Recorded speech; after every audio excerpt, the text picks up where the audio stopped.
Let's start by talking about Shamrock Rovers. A really tricky couple of weeks for them. What's the truth about the situation that they're going through at the moment? Is it just down to the injuries, or is there something more at play here?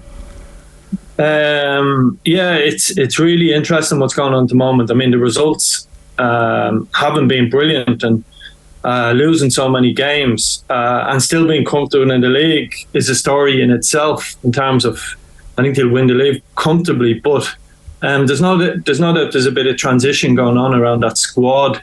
The European results were really poor, and I've always felt from sort of the cheap seats I sit in, I always felt that they lack a little bit of pace, and that holds them back in Europe. And albeit they got to the group stage last year, the conference, I just think that pace helps you win matches at Europe and be a bit more clinical. And sometimes they get criticised for calling Rovers not clinical when they score so many goals domestically, but they need to start putting the ball away and scoring goals. So I think there's a transformation needed within the squad, but every team goes through that, and particularly the top teams, and how that's managed is ultimately, I feel, how the top managers are judged. We had it in 17 with Dundalk, when we sort of had the success of 16 Europa League group stages. We had a year where we rebuilt and were well beaten in the league by Cork. You've seen Ferguson over the years rebuild teams and top managers, and I think this is the challenge for Stephen Bradley over the next period, to see, can he rebuild this team to being a top class side again. Vinny, this, like, the Shamrock Rovers team will, as you say, will probably win 4 in a row, or certainly have a very good chance of doing a 4 in a row domestically, which is like a remarkable achievement. To be considered a great side, do you think that they needed to achieve more in Europe? Does that leave a little bit of maybe an asterisk is too hard, but just leave something a little bit missing?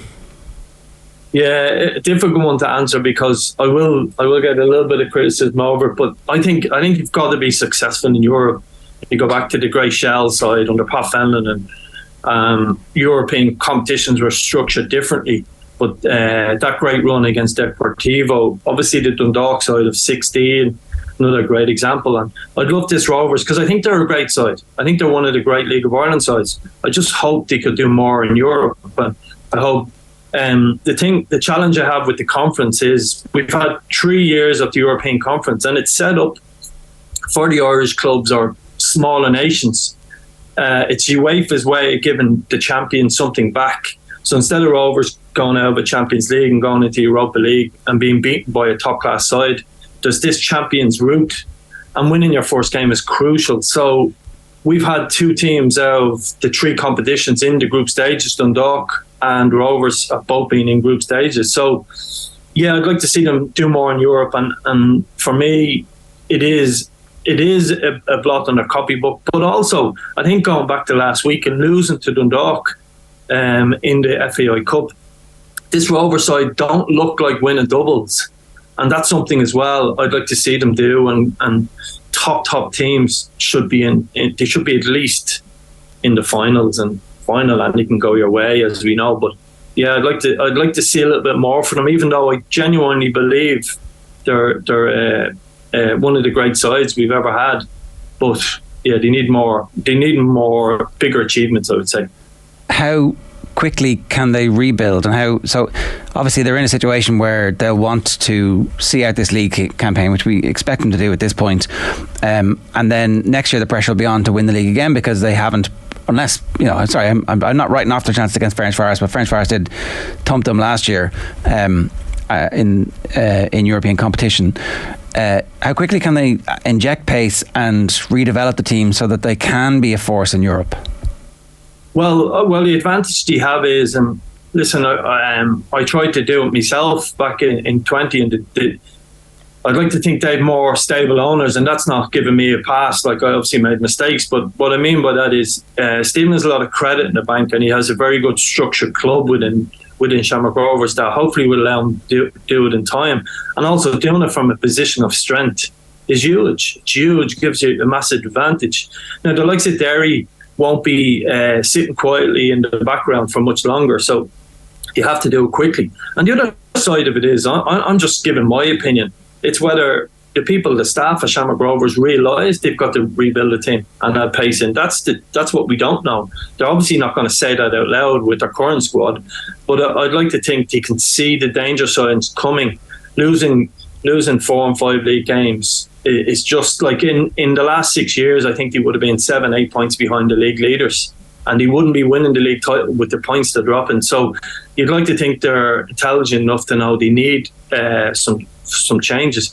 But the other challenge we have is now we've got clubs in our league with money to spend, so it's not easy to get the best players. And a lot of our players, I'll just use someone like James Brown a couple of years ago, because the first person that springs to mind.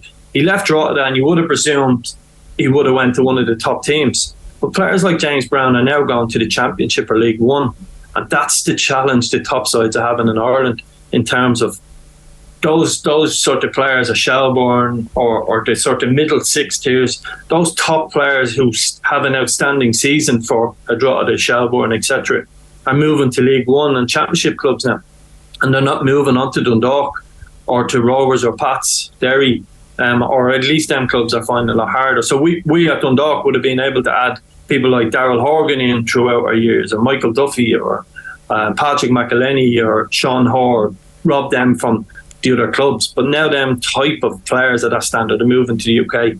So sorry, long-winded way of saying it's going to be difficult. You've got to find players from outside of Ireland, I feel.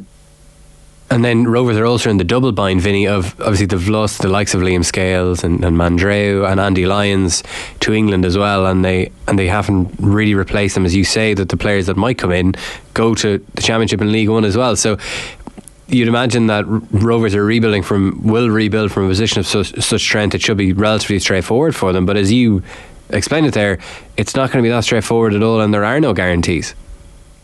No, and ultimately people will say, sure, your man there talking has failed himself. So you do. It's part of the game. It's every club in the world fails. So signing players and bringing, particularly, we don't have a great track record in Ireland of bringing players from outside the league in. And we haven't been really good at that. There's been lots of success stories, of course, but that's not something we've been brilliant at. And we've got to get better, and the scout network have to get better, because there is I think this time next year, albeit Drogheda and UCD, this time next year I think almost every Premier Division club will be full-time. So there is a drain on our talent. We have to say that. We have to accept that. And the likes of Sligo signed 10 players from outside of Ireland last year. So we're going to have to bring players into our country because yes, we're improving underage players, but there is a shortage of high-level players, and the likes of Rovers are struggling with that. Is that why the squad ends up being slightly unbalanced, and you get older players who are less likely to be attractive to second, third, fourth tier in England and beyond? Yeah, there's two answers to that, Gerald. The first thing is, particularly in Ireland, and maybe it's the same all over the world, but the average age of the Rovers team is the highest, okay? Because when you want to win a league, it's much harder to blood young players when you're trying to win a league. So and I had it myself, and it was a criticism of sort of people at Dundalk, and I mentioned Dundalk more today than I ever did, sorry. But when you're trying to win a league and you're 3 points clear or you're a point behind and you're going away to Finn Harps or whatever, you're not blooding young players. So if you're a mid-table team and you're going to stay mid-table and you're comfortable, then you've got that 6 weeks at the end of the season, for argument's sake. So it is really difficult for top teams to blood young players. So Rovers have an outstanding academy, but actually how many of their players are getting into their first team? It's quite few when you actually delve into it. So, and that's because of the pressure the manager's under to win a league every week or to win games. So yeah, it's difficult. But your point is well made, but the other side of it is when you have to win a league, you ain't throwing an 18-year-old in away anytime soon, so it's difficult. Okay, Dundalk, Derry and Rovers all in action tonight. What are the realistic prospects of the 3 teams coming through, any of the teams coming through? What's your instinct about how this is going? Well, first of all, Rovers one is we're presuming that's dead and buried because of the result last year, but I can't pronounce it, sorry. but they lost the Champions League tie to a Faroe Island side, which was very, very strange result. So that's a fascinating one to watch. So I hope Rovers get through. Genuinely believe that this team have something in them, and they're being tested and people are questioning. So I hope Rovers get through. Dundalk is probably the one I look to, because they're playing a side from Iceland who are sort of mid-table at the moment, and I think they may have a real strong chance. They were able to rest people, ironically, against Rovers on Sunday and still win. There's a real buzz around the camp at the moment, and the Dundalk players absolutely love Europe, and you hear them talking about at the moment. It's the time they really enjoy. So the Dundalk tie is really winnable, and Derry's a tough tie. People will see the name Cups and think, oh, that's a handy one, but the Finland League is really good, so that's a tough tie. But I still expect at least one, if not two teams in Europe by the end of this qualifying round. We've put ourselves in a good position. Our clubs, our seedings are quite good, and that helps us get through first rounds. And it was a bit of a shock, to be honest with you, that Pats didn't also get through. So I'd like to think 2 of the 3 teams will be through. And that's what we need. We need the teams getting through and through the next round and the round after, and then it's group stage. Is that right? No. An extra to win 3 rounds from here. Yeah. But I ask you, I throw a question back at you. Why do we need them teams? Yeah, like in terms of what when you say we need them. Revenue, attention. Maybe one of the games might end up on terrestrial TV. Who knows? I mean, I know it's a lot to ask for. Yeah, and that's the key, isn't it? The attention, like, because the GAA is going away after this week. I know the club starts. So, I mean, call a spade. We're battling with them at different stages, and well, they finish up the championship this week, and what an amazing championship it's been, to be fair to them. But hopefully, we've got a team that can be League of Ireland talk throughout. You know, hopefully it's Rovers in group stages, and while that back pages are free for people to fill, hopefully at least one of our clubs can do it.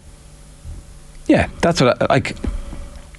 It is a fairly simplistic coverage. It helps to boost gates, it helps to boost sponsorship, it helps when it comes to the politicians going, maybe we should give some extra money to these guys. I think that's the crucial point, like, and the FAI will also have reason to do this off the back of the Women's World Cup, is that they've clearly set out their document as to how much money they need to bring things up to scratch across the country facilities wise. The League of Ireland will be central to that, men's and women's.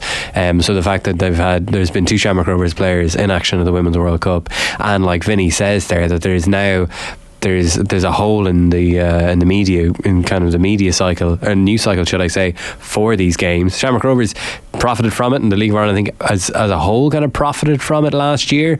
So that's the real disappointment in Rovers, losing that first Champions League tie, and to end up with a tie as tough as Ferencváros in a second qualifying round in Conference League is kind of ridiculous. But however, yeah, absolutely, and I think. I'm trying not to be critical of Rovers, and I think they were, but that losing that first tie was not good. It wasn't good for a league, and it wasn't good for them. That was a really poor performance for them, and I think that. I hope it doesn't, but that will have a knock-on effect in terms of where they can get to, because they've gone through a really tough route now. The Champions League, as I said earlier on, it's called the Champions Route, and it's designed to protect clubs like Rovers, and unfortunately not winning that tie has really affected them. But as you said, there's been a lot of positives. We always, the negatives grab the headlines, but I look at my good friend Barry Ferguson being appointed to the DDSL. That's a great move. Shane Robinson has gone in from Shamrock Rovers. It looks like he's gone in as assistant director within the FAI. So there seems to be a lot of good things happening on the ground within Irish football. The FAI have made a good decision with Shane Robinson. I'm really happy with that one. So on the back of the Women's World Cup, hopefully League of Ireland can play its part now in the next couple of weeks. The fact that there is only a 4-point lead for Rovers at the top of the table, and the point you make, obviously, in previous seasons, the points tally would have had them behind at this point. We could do with a run from St. Pat's and Derry, putting a bit of pressure on them again to add to the coverage, add to the excitement, and just keep Rovers on their toes. Yeah, and the other thing about Shamrock Rovers is, and it's a point I think Stewie Bourne has made and got a little bit of stick about it, but I get it, because we had it with Cork. You need someone to push it. that's not an excuse. It's not a get out of jail card. They weren't good enough, and they're not good enough at the moment by the high standards. But you need someone to push it. And I don't believe Rovers would have lost 4 or 5 league games if there was a Cork in the league winning week in, week out. I really don't. And I think, as I said, it's not a get out of jail card for them. But you need someone to push it. I think Derry, now having everybody back, are the ones that will definitely push them. But you've got to say, Pat's going out of Europe, and being able to concentrate in a game a week might just put them under a little bit of pressure. So a lot to play for. And I think the what we don't need is Rovers winning the league by 10 or 12 points. We need someone to push them all away for that interest, as we said. You've spoken before about how good a job Damien Duff has been doing at Shelbourne. There will be an injection of cash, we believe. There will be access to some players from England, we believe. This is a different challenge that he's going to face now. Yeah, but it's a healthy challenge. Like I think Duffer has been working with a group of players that probably the style of play Shelbourne play is not everyone's cup of tea. People have linked it to Mourinho-esque, and the way Damien behaves in the media, they probably made that sort of reference. But I think Damien's more of a forward-thinking coach than that, to be fair. And I think his style will come out if he gets better players. He's just played a style, I believe, that suits his type of players. You remember he worked so closely to Brendan Rodgers at Celtic, and they had a way of playing. And I would have spoke to Damien a lot around that time, and I think he would believe in that style. So it is a challenge for him to get better players in and sort of be more expansive. And because you go back to the women's game yesterday, you go back to one thing that always sticks in my mind from working with Stephen Kenny is I think you've got a responsibility within reason to entertain people, and I think Damien will do that. And I think that's the good thing of being able to bring in a higher caliber player to add to what he has, because he's made some average players really good, and the players have obviously stepped up to the plate as well. So this is a big challenge for him, and I know there's a lot of skepticism around Hull coming in, but I hope it's a good thing, and we need injection of money from somewhere, and every club, every league gets it around the world. There was controversy about Paki Bonner saying that he thought that Celtic should have a feeder club in the League of Ireland. 24 hours, 48 hours on? Was it only yesterday? It was the day before yesterday, yeah, 48 hours ago. How do you feel about that, Vinny? I think I've been on your show for a couple of years at different stages, and I think the odd person tells me I'm a little bit too honest. So I think on that one, I'd like to just say very little other than I don't know what to make of a comment like that. I'm not sure. I'm trying to. I'm actually going to hold myself back for once, Jared. Okay. I don't know. I don't understand his thinking. You're saying a good bit by biting your tongue there. Right. All I'd say is I don't think Paki believes in our league as much as he should, and I leave it at that. That's fair enough. Gav, what did you make of it?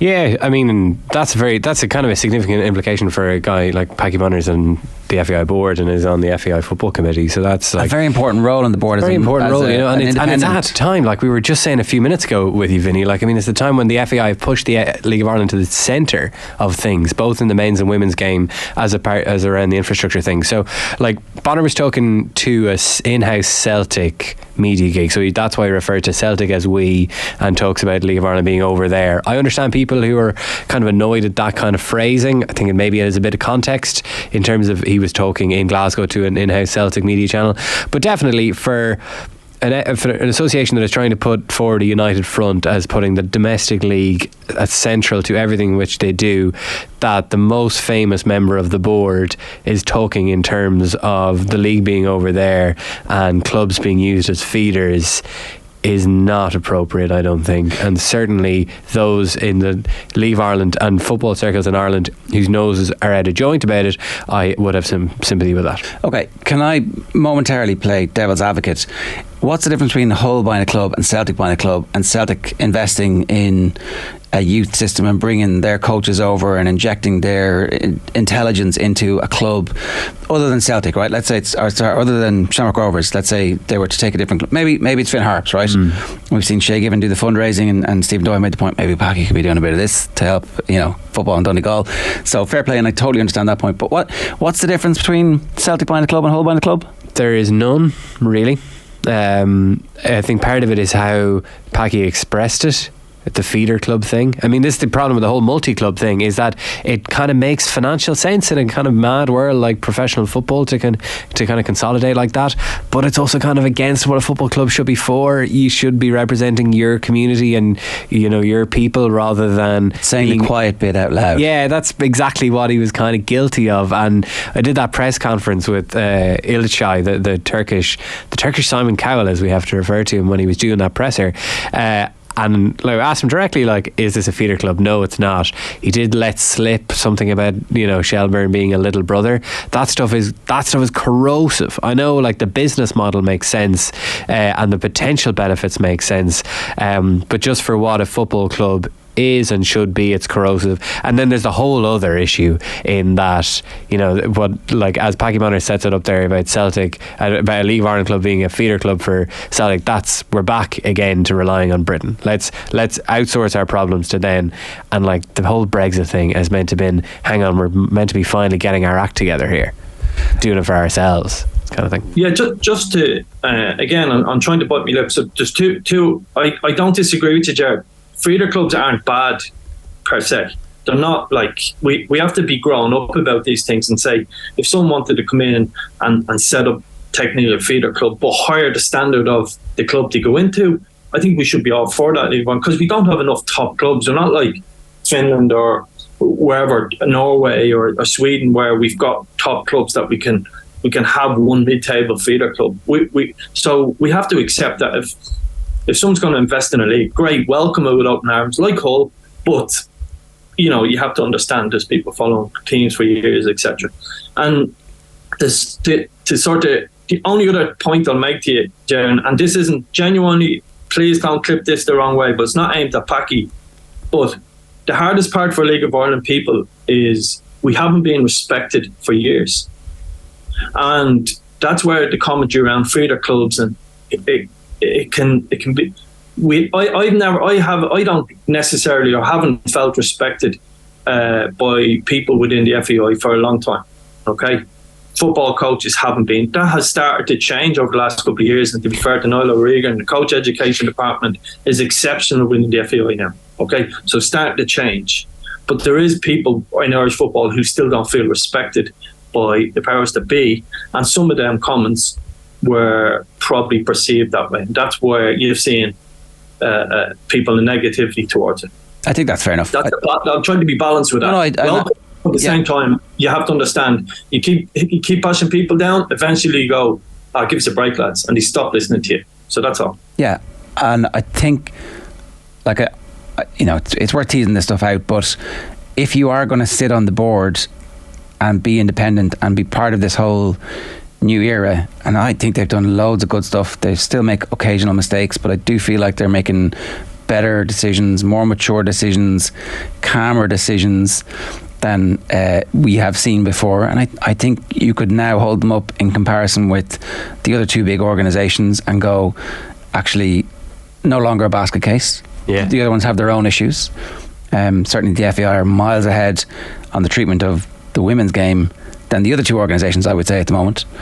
And when I totally buy your point, when Paki's speaking, he's not just a Celtic ambassador getting paid by Celtic. He's also a representative, an independent representative of football in the country. Yeah. And he's supposed to have that. When you're on the board, your responsibility is to the organisation. Yeah, and it's not, there's one way to interpret independent as saying, well, sure, what's wrong with a dissenting voice and hearing different things, because we heard too long about the FAI was only one voice. But it's different in this respect, because the centrality of the League of Ireland and the kind of this general acceptance that it's time that we kind of do things ourselves and fix things rather than looking to Britain to fix our problems for us, that is the explicit strategy of the FAI. So I mean, at that point, the board have now decided on that.